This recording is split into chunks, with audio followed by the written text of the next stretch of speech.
Am 13. November 2024 nahmen die Überwachungskameras des Wohnkomplexes Las Praderos im Stadtteil Comas in Lima Bilder auf, die bald in allen lokalen Medien zu sehen waren. Auf dem Video war eine 26-jährige Frau zu sehen, die einen kleinen weißen Hund auf dem Arm hielt. Neben ihr ging ein schlanker junger Mann mit ernstem Gesichtsausdruck. Nach wenigen Augenblicken betraten sie die Wohnung Nummer 307. Später wurde die Frau tot aufgefunden. Ihre Leiche wurde in einem Koffer entdeckt, der dem Eigentümer der Wohnung gehörte. Es gab keine Anzeichen für einen Kampf.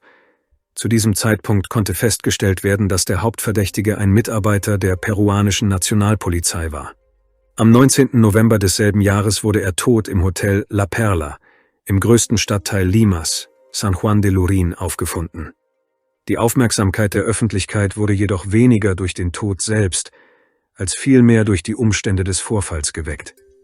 Dies war der Beginn der Aufdeckung einer größeren und düsteren Geschichte, die das ganze Land erschütterte und die Vertrauenskrise gegenüber der Polizei verschärfte.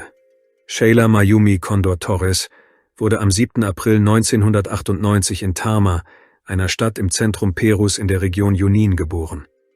Sie war die älteste Tochter ihrer Eltern Maximo und Elsa, die später noch eine weitere Tochter bekam. Details über Sheilas Kindheit und Privatleben sind nur teilweise bekannt, da die Familie versuchte, diese nicht öffentlich zu machen. Das Mädchen stand ihren Verwandten sehr nahe und liebte seit ihrer Kindheit die Natur und Tiere.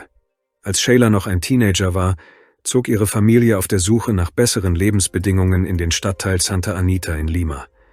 Dort schloss das Mädchen die Schule ab und begann eine Ausbildung zur Sekretärin. Kurz vor ihrem Verschwinden arbeitete sie als Kassiererin in einem Restaurant, das ihren Verwandten gehörte. In ihrer Freizeit half Sheila gerne im Haushalt, vor allem wenn es um die Versorgung der Tiere ging.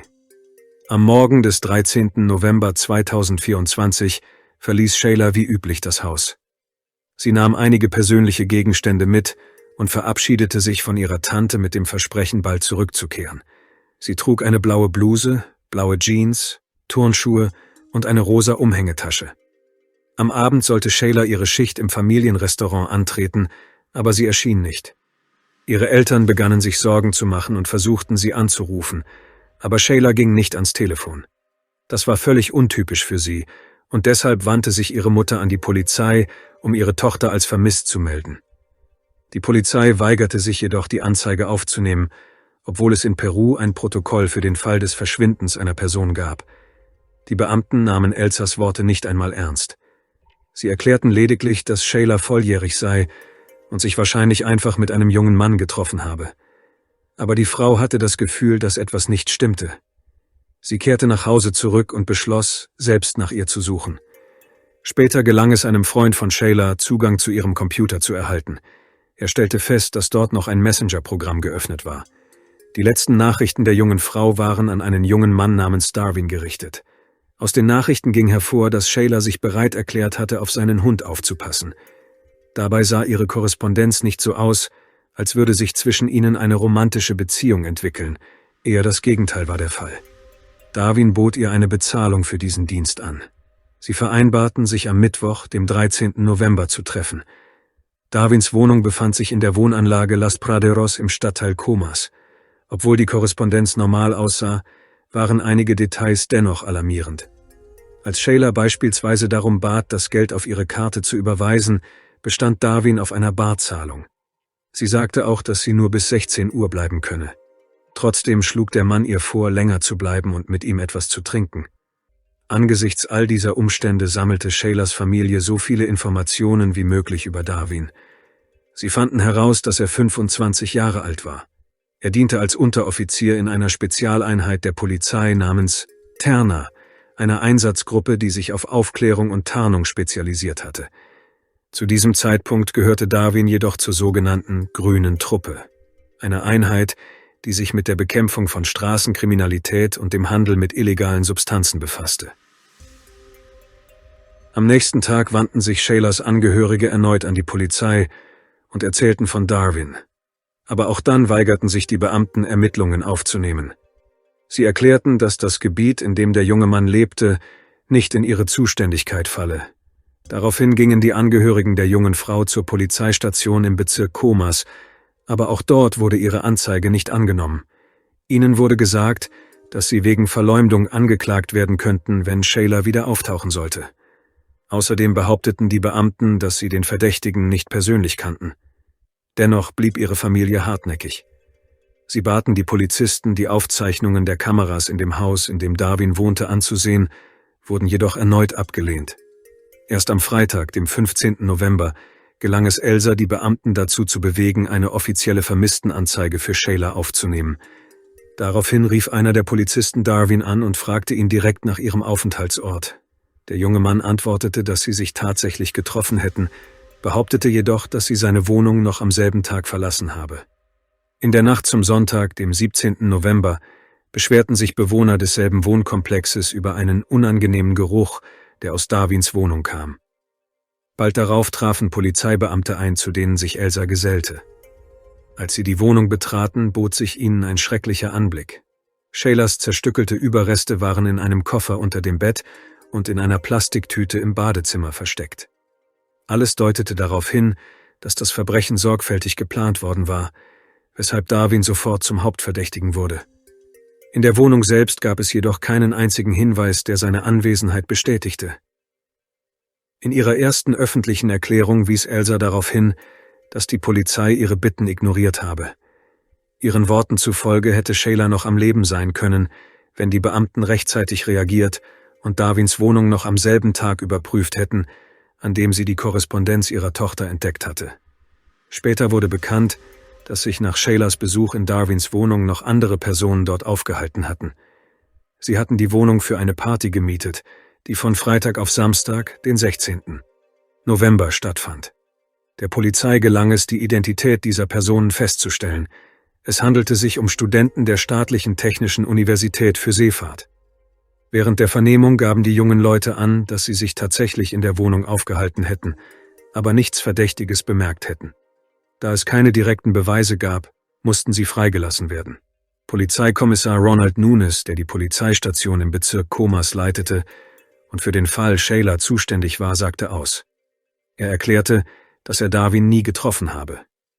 Später wurden seine Aussagen von anderen Mitarbeitern der Polizeistation bestätigt, denselben Polizisten, die sich geweigert hatten, Elsas Anzeige aufzunehmen, mit der Begründung, es gebe keinen Grund zu der Annahme, dass Shayla entführt worden sei oder sich in Gefahr befinde. Mit der Zeit wurde der Fall immer verworrener und Shaylas Familie versuchte verzweifelt, Antworten zu bekommen. Irgendwann erzählten die Bewohner des Komplexes Las Praderos der Polizei, dass es in Darwins Wohnung bereits zu seltsamen Vorfällen gekommen war. Es stellte sich heraus, dass gleich 3 junge Frauen Darwin und 2 weitere Polizisten beschuldigten,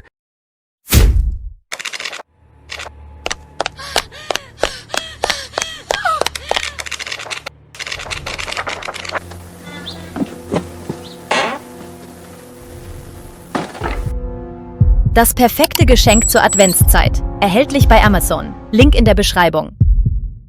sie mit unbekannten Getränken und illegalen Substanzen betäubt und dann ihren hilflosen Zustand ausgenutzt und zu sexuellen Handlungen gezwungen zu haben. Nach Aussagen der Frauen selbst ereignete sich alles am Abend des 28. Januar 2023. An diesem Tag kam eine Gruppe von 3 Freundinnen in Darwins Wohnung, aber nur eine von ihnen kannte ihn persönlich. Außer dem jungen Mann waren noch 2 weitere Mitarbeiter der peruanischen Nationalpolizei anwesend. Nach Angaben der Opfer hatten sie tatsächlich Alkohol getrunken, aber nicht in großen Mengen. Gegen Mitternacht fühlte sich eine der Frauen unwohl und Darwin schlug ihr vor, sich in einem separaten Zimmer auszuruhen. Ein paar Stunden später bemerkte eine andere Frau, dass es schon spät war und sagte, sie müssten gehen. In diesem Moment sagte einer der Polizisten, sie sei langweilig und schlug ihr vor dem Gehen noch ein Glas zu trinken. Dieses Getränk wurde von Darwin zubereitet. Sie willigte ein, trank es schnell aus und verlor das Bewusstsein. Als die erste und die zweite Betroffene wieder zu sich kamen, begriffen sie, dass etwas Ernstes passiert war und verließen sofort die Wohnung. Auf der Straße riefen sie die Polizei. Gegen 6 Uhr morgens trafen Beamte der nächsten Polizeistation ein. Die Opfer erzählten, dass ihre Freundin noch immer in der Wohnung sei. Daraufhin betraten die Polizisten die Wohnung und fanden die 3. junge Frau. Sie war bewusstlos und lag auf Darwins Bett. Er selbst sagte nur, dass es seine Freundin sei. Später während der Ermittlungen identifizierte das erste Opfer einen Kollegen von Darwin als den Mann, der sie zu sexuellen Handlungen genötigt hatte. Die zweite Frau erzählte, dass auch sie sexuell belästigt worden sei. Das dritte Opfer gab zu, dass sie nicht genau sagen könne, wer sie berührt habe, da sie sich an nichts erinnern könne. Aufgrund dieser Aussagen wurde ein Strafverfahren eingeleitet, jedoch fand die gerichtsmedizinische Untersuchung keine Spuren eines Verstoßes gegen die sexuelle Unversehrtheit der jungen Frauen. Daraufhin beantragte die Ermittlungsbehörde die Einstellung des Verfahrens. Dennoch wurde Darwin festgenommen und verbrachte etwas mehr als 2 Wochen in Haft. Es ist wichtig zu erwähnen, dass es die Staatsanwaltschaft war, die auf seiner Inhaftierung bestand, aber das Gericht diesen Antrag ablehnte. Letztendlich wurde er von der Polizeiführung lediglich für 6 Monate vom Dienst suspendiert. Dabei zeigten die Akten, dass die Ermittlungen und die Urteilsfindung wiederholt verzögert wurden, was Darwin ermöglichte, seinen Dienst bei der Polizei fortzusetzen. Was die beiden anderen Polizisten betrifft, die an diesem Abend mit ihm in der Wohnung waren, so waren sie ebenfalls in den Fall verwickelt, blieben aber in ihren Ämtern. Einer von ihnen erhielt später sogar eine Auszeichnung, obwohl er an dem Vorfall beteiligt war. Als Darwins Name erneut in den Nachrichten auftauchte, gaben die 3 Frauen, die unter seinen Handlungen gelitten hatten, gemeinsam mit seinen Kollegen vom Januar 2023 eine öffentliche Erklärung ab. Sie erinnerten daran, dass die Ermittlungen in ihrem Fall noch immer nicht abgeschlossen seien und dass sie noch immer keine Gerechtigkeit erlangt hätten. Außerdem sagte eine der Frauen, dass sie an Shaylas Stelle hätten sein können, wenn alles anders gelaufen wäre. Aber das war bei weitem nicht der einzige Vorfall mit Darwin. Nach Beginn der Ermittlungen im Fall Shayla kamen weitere ähnliche Fälle ans Licht. Einer davon ereignete sich im März 2024. Auch damals willigte sie ein, sich mit Darwin zu treffen. Ursprünglich wollten sie am Strand spazieren gehen, aber dann überredete er sie, mit zu ihm nach Hause zu kommen. Wie im vorherigen Fall verlor das Opfer nach dem Trinken des angebotenen Getränks das Bewusstsein. Als sie wieder zu sich kam, fand sie sich nackt in seinem Bett wieder. Ihre Kleidung lag auf dem Boden, glücklicherweise gelang es ihr, die Wohnung zu verlassen. Mit letzter Kraft schaffte sie es nach Hause. Fast den ganzen Tag litt die Frau unter Schwindel und starken Kopfschmerzen. Dennoch beschloss sie, nicht zur Polizei zu gehen. Wahrscheinlich hielt sie ein Gefühl der Scham davon ab. Erst später, als Darwins Name erneut in den Nachrichten auftauchte, erklärte sie wie auch andere Opfer, dass dieser Mann hinter Gitter gehören würde. Und obwohl damals noch nicht klar war, ob diese Frauen die einzigen Opfer waren, wurde deutlich, wie Darwin vorgegangen war. Alle, die ihn kannten, waren sich einig, dass er kein impulsiver Mensch war und überlegt handelte. Immer mehr Anzeichen deuteten darauf hin, dass Shaylas Tod kein Zufall war. Schließlich gelang es Shaylas Familie, die Aufzeichnungen der Kameras des Wohnkomplexes Las Praderos zu erhalten. Auf den ersten Bildern war zu sehen, wie Shayla das Gebäude betrat und Darwin ihr die Tür öffnete. In seinen Armen hielt er seinen weißen Hund. Nach einiger Zeit filmten die Kameras die junge Frau erneut. Jetzt trug sie selbst denselben Hund durch den Flur. Das waren die letzten Aufnahmen, auf denen Shayla noch am Leben war. Später reichte der Anwalt der Familie Condor, Aaron Aliman, eine offizielle Beschwerde bei der peruanischen Nationalpolizei ein. Darin hieß es, dass die Polizeibeamten die Bitte von Shaylas Mutter ignoriert und keine Maßnahmen in einem Fall ergriffen hätten, der von Anfang an alle Anzeichen eines Femizids aufwies. Außerdem stellte sich heraus, dass Darwin weiterhin bei der Polizei arbeitete und sogar während des Wirtschaftsforums Sicherheitsaufgaben wahrnahm. Dies erschwerte die Verfolgung seiner Bewegungen zusätzlich. Schließlich wurde klar, dass Darwin untergetaucht war. Als der Anwalt der Familie Condor davon erfuhr, wandte er sich an das Innenministerium und Interpol mit der Bitte, den jungen Mann international zur Fahndung auszuschreiben. Diese Nachricht fand große Beachtung und Darwins Foto wurde im ganzen Land verbreitet, aber es war bereits zu spät. Die Ortung seines Mobiltelefons ergab, dass er sich in der Gegend von San Juan de Luriencho aufhielt. Die Polizei startete eine groß angelegte Suchaktion und überprüfte mehr als 20 Hotels in dieser Gegend, aber in keinem davon war der Verdächtige zu finden. Am 19. November 2024 ging bei der Polizei ein anonymer Anruf ein. Der Anrufer gab an, einen Mann gesehen zu haben, der Darwin ähnelte. Dieser befand sich im Hotel La Perla in Zimmer 303. Die Polizei eilte sofort zum Ort des Geschehens. Im Zimmer fanden sie die Leiche eines jungen Mannes. Sein Hals war an einem Ständer befestigt, auf dem ein Fernseher stand, und an seinen Handgelenken befanden sich tiefe Wunden. Darwins Ausweis und Polizeimarke lagen daneben. Im Zimmer befand sich keine Waffe. Alles sah, gelinde gesagt, seltsam aus. Einige Stunden später tauchte in den sozialen Netzwerken ein Video auf, das von den Polizisten aufgenommen worden war, die die Leiche entdeckt und in die Klinik gebracht hatten.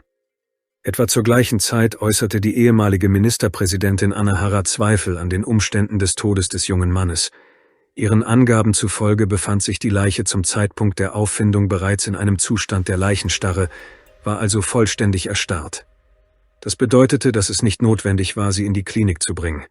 Wie später festgestellt wurde, war Darwin zum Zeitpunkt des Eintreffens der Polizei bereits seit mindestens mehreren Stunden tot. Trotzdem gaben die Polizisten an, dass sie ihn für lebendig hielten und beschlossen, eine mögliche Verantwortung für seinen Tod zu vermeiden. Allerdings glaubten nur wenige an diese Version. Das Verhalten der Polizeibeamten wurde als schwerwiegender Verstoß gewertet. Nach den Vorschriften waren sie verpflichtet, auf das Eintreffen der Kriminalbeamten zu warten.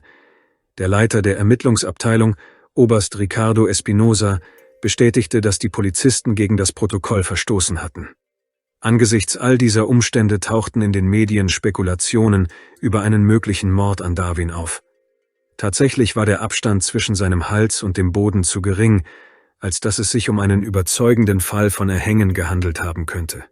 Außerdem konnte der Pfosten, an den er gefesselt war, sein Gewicht kaum tragen, da die Konstruktion unsicher aussah. Darüber hinaus war fast kein Blut auf dem Boden zu sehen, was für die Version, dass er sich selbst getötet habe, seltsam wirkte, zumindest angesichts der Art und Tiefe der Wunde am Handgelenk. Später bestätigte eine gerichtsmedizinische Untersuchung, dass Darwin 8 bis 10 Stunden vor der Einlieferung seiner Leiche in die Klinik gestorben war. Dies verstärkte den Verdacht noch mehr, sodass der Kongress der Republik Peru den Innenminister Juan José Santibáñez vorlud, um eine Aussage zu machen. Nach Angaben des Ministers könnten die Handlungen der Polizisten, die an der Feststellung von Darwins Tod beteiligt waren, als Pflichtverletzung gewertet werden. Er versprach außerdem, eine interne Untersuchung durchzuführen, um herauszufinden, warum der Verdächtige trotz zahlreicher Beschwerden gegen ihn weiterhin im Dienst blieb. Die ehemalige Ministerin für Frauenangelegenheiten, Gloria Montenegro, äußerte sich ebenfalls zu der Situation und erklärte, dass Peru zu einem Staat geworden sei, der Gewalt gegen Frauen fördere. Kurz darauf tauchten neue Ungereimtheiten in dem Fall auf. Niemand verstand, wie Darwin sich im Hotel anmelden konnte. Wenn er seinen Ausweis benutzt hatte, warum riefen die Hotelangestellten dann nicht sofort die Polizei? Schließlich war sein Gesicht bereits überall zu sehen. Später verlangte Sheilas Familie eine offizielle Bestätigung der Identität des gefundenen jungen Mannes und die Vorlage der Ergebnisse einer DNA-Analyse. Sie wollten sicher gehen, dass es sich tatsächlich um Darwin handelte. Am 23. November, dem Internationalen Tag gegen Gewalt gegen Frauen, geriet die peruanische Nationalpolizei erneut unter starken öffentlichen Druck. Möglicherweise war dies der Grund, warum Innenminister Juan José Santibáñez anordnete, dass Darwins Leichnam keine Ehrenbezeugungen zuteil werden sollten. Schließlich wurde er auf einem privaten Friedhof in der Stadt Uncayo beigesetzt. Danach wurden beide Polizeistationen, an die sich Sheilas Familie gewandt hatte, von der obersten Staatsanwaltschaft Perus überprüft. Die Leiter der Polizeistationen wurden verpflichtet, beglaubigte Kopien der Personalakten aller Beamten vorzulegen, die an den Tagen Dienst hatten, als die Familie Condor versuchte, eine Vermisstenanzeige für Sheila aufzugeben. Am 24. November trat derselbe Minister Santibáñez in einer Sonntagsfernsehsendung auf. Er räumte ein, dass seine Kollegen die Situation falsch eingeschätzt hätten und kündigte an, dass das peruanische Innenministerium in Zusammenarbeit mit dem peruanischen Ministerium für Frauenangelegenheiten eine spezielle Informations- und Schulungskampagne für Polizeibeamte durchführen werde. Seinen Worten zufolge sei das Hauptziel dieser Kampagne, die Reaktion auf Fälle von Verschwinden und körperlicher Gewalt gegen Frauen zu verbessern. Ende November gab Sheilas Mutter Elsa eine scharfe Erklärung ab, in der sie ihre tiefe Empörung über das völlige Schweigen der Vertreterin des Ministeriums für Frauenangelegenheiten zum Ausdruck brachte. Sie sagte, dass sie seit dem Tod ihrer Tochter keinen einzigen Anruf und kein einziges Wort der Unterstützung erhalten habe. Da sie gezwungen war, allein mit ihrem schweren emotionalen Zustand fertig zu werden, suchte sie selbst psychologische Hilfe auf. Außerdem bestand Elsa darauf, dass ihre jüngste Tochter, die erst 14 Jahre alt war, ebenfalls psychologische Hilfe erhalten müsse. Anfang Dezember wurde offiziell der Beginn einer umfassenden Untersuchung gegen die Polizisten angekündigt, die sich geweigert hatten, die Anzeige aufzunehmen, sowie gegen diejenigen, die bei der Entdeckung von Darwins Leiche gegen das Protokoll verstoßen hatten.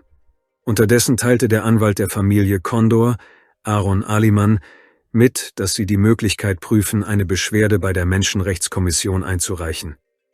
Er erklärte, dass das Hauptziel darin bestehe, nicht nur einzelne Beamte, sondern den Staat als Ganzes zur Verantwortung zu ziehen.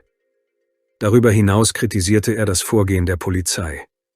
Seinen Angaben zufolge wurde die Untersuchung mit Luminol in der Wohnung, in der Shayla getötet wurde, erst 3 Tage nach der Entdeckung der Leiche durchgeführt, was die Unversehrtheit der Beweise ernsthaft beeinträchtigt haben könnte. Unterdessen fand in der Stadt eine Massendemonstration statt, bei der Gerechtigkeit gefordert wurde. Die Menschen protestierten nicht nur gegen den Mord an Shayla, sondern auch gegen das Vorgehen der Strafverfolgungsbehörden, die ihrer Meinung nach die Ermittlungen behinderten. In den sozialen Netzwerken äußerten Dutzende von Frauenorganisationen ihr Misstrauen gegenüber der Polizei. Zu diesem Zeitpunkt hatte der Fall bereits so große Resonanz gefunden, dass im Internet Gerüchte über eine mögliche Verwicklung Darwins in einen Organhandel und darüber, dass Shayla eines der Opfer dieses kriminellen Netzwerks geworden sein könnte, die Runde machten. Am 6. Dezember veröffentlichte die Staatsanwaltschaft die offiziellen Ergebnisse der Obduktion von Shaylas Leiche, die in der zentralen Leichenhalle von Lima durchgeführt worden war. Unter anderem hieß es in dem Bericht, dass alle Organe der jungen Frau vorhanden waren. Damit wurden die Gerüchte über Organhandel widerlegt. Es war jedoch nicht möglich, die genaue Todesursache festzustellen, was eine neue Welle von Fragen auslöste. Die Familie Condor erfuhr von den Ergebnissen der Autopsie aus den Nachrichten und nicht direkt. Am nächsten Tag gab der Anwalt der Familie eine neue öffentliche Erklärung ab, in der er auf schwerwiegende Verstöße der Polizei im Zusammenhang mit der Behandlung von Beweismitteln hinwies. Insbesondere betonte Aliman, dass der Zugang zu den Aufzeichnungen der Kameras des Wohnkomplexes, in dem der Mord begangen wurde, eingeschränkt war. Seinen Angaben zufolge sei er persönlich vor Ort gewesen, um Kopien für die Analyse anzufertigen, aber der Staatsanwalt habe angeordnet, diese Materialien weder der Familie noch ihren gesetzlichen Vertretern zu übergeben. Darüber hinaus habe der Staatsanwalt keinen Termin für die offizielle Sichtung dieser Aufzeichnungen festgelegt. Der Anwalt vermutete, dass diese Materialien wichtige Beweise enthalten könnten, die nicht nur Licht in die Chronologie der Ereignisse bringen, sondern auch Komplizen des Verbrechens identifizieren könnten. Am 25. Januar 2025 gab Aaron Aliman erneut eine Erklärung ab. Diesmal teilte er mit, dass der Staatsanwaltschaft ein Video übergeben worden sei, das den Verlauf der Ermittlungen völlig verändern könnte. Diesen Aufnahmen zufolge betrat Darwin das Polizeigebäude nur wenige Tage vor der Entdeckung von Shaylas Leiche. Auf dem Video ist zu sehen, wie er an dem Tag, an dem Elsa Condor versuchte, ihre Tochter als vermisst zu melden, eine Polizeistation betritt. Das bedeutete, dass die Beamten, die sich weigerten, die Anzeige aufzunehmen, nicht nur wussten, wer Darwin war, sondern auch absichtlich seine Anwesenheit verschwiegen hatten. Darüber hinaus wurde festgestellt, dass dieselben Beamten versucht hatten, Aufzeichnungen zu vernichten, in denen der junge Mann vorkam. Laut Aliman hätte Darwin sofort festgenommen werden müssen, genau an dem Tag, als Elsa sich zum ersten Mal an die Polizei wandte. Aber das geschah nicht. Nun könnten diese Polizisten wegen Beihilfe zu einer Straftat angeklagt werden. Der Anwalt der Familie Condor fügte hinzu, dass er aufgrund der neuen Beweise allen Grund zu der Annahme habe, dass Darwins Tod ein Mord war, der von denen organisiert wurde, die vor allen anderen seinen Aufenthaltsort gemeldet hatten. Derzeit gibt es 3 Hauptuntersuchungslinien in diesem Fall: der Mord an Shayla, die Pflichtverletzung der Polizeibeamten und der mutmaßliche Versuch, freiwillig aus dem Leben zu scheitern, der zunehmend als Mord betrachtet wird. Die Polizisten, die seine Leiche gefunden haben, werden derzeit strafrechtlich verfolgt. Ihnen wird vorgeworfen, gegen die Dienstvorschriften verstoßen, Beweise verschwiegen, Untätigkeit gezeigt und ihre Befugnisse missbraucht zu haben. Obwohl derzeit keiner dieser Beamten wegen Mordes angeklagt ist, wurde gegen sie ein internationaler Haftbefehl erlassen, der eine Flucht aus dem Land ausschließt. Darüber hinaus haben die Behörden ein Projekt zur Modernisierung der Polizeistruktur gestartet, das die sofortige Entlassung aller an Straftaten beteiligten Beamten vorsieht. Wäre eine solche Reform früher durchgeführt worden, wäre Darwin bereits nach dem Vorfall im Jahr 2023 aus dem Dienst entlassen worden. Mit anderen Worten, Shayla könnte noch am Leben sein.